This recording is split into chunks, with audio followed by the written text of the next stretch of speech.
two brothers, twins, who even before they were born were constantly fighting. Jacob and Esau were as different as two siblings could be. They didn't look alike, they didn't act alike, they didn't even like the same things. The first time that Jacob tricked Esau, he used Esau's desperate hunger and impulsiveness against him. Esau ended up trading his status as firstborn son for only a bowl of soup. But the second time that Jacob tricked Esau was much worse.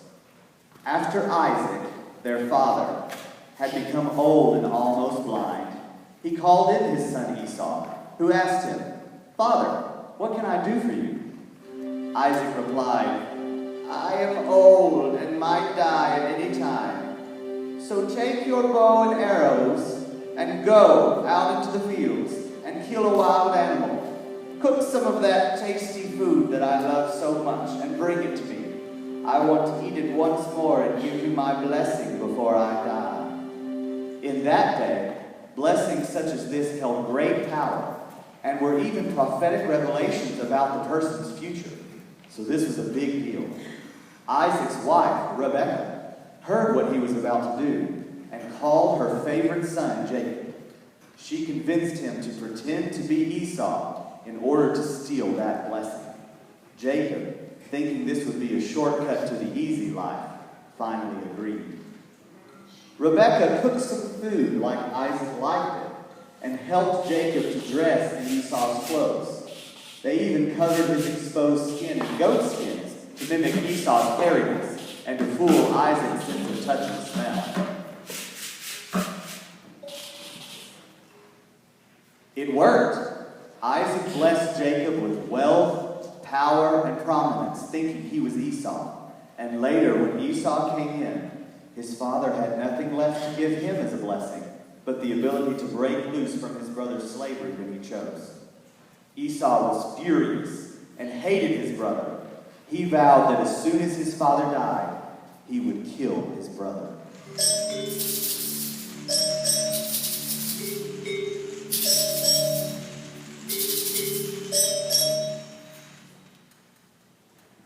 So, the easy life that Jacob expected from his deception didn't turn out to be so easy.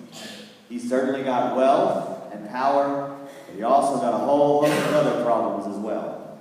He had to leave home and live on the run, and just when he thought he'd finally found a new home, he became the victim of a cruel trick and was forced out again. He swindled and cheated and was swindled and cheated himself many times before an evening literally wrestling with God convinced him it was time to get real. So he went to meet his brother. He sent a caravan of gifts, hoping to get on Esau's good side. But scouts reported that his brother was still marching towards Jacob's camp with 400 men. He went to meet Jacob was so scared. He thought for sure his brother was going to make good on his promise to kill him. When they got close, Esau broke out in a run. Jacob bowed to the ground, hoping death would come quickly. But then, suddenly, Esau grabbed his brother up in a big bear hug. He refused Jacob's gifts of guilt and just expressed his joy of being with his brother again. Jacob was shocked. He'd been completely forgiven. His brother was actually accepting him as more than a brother, as a friend.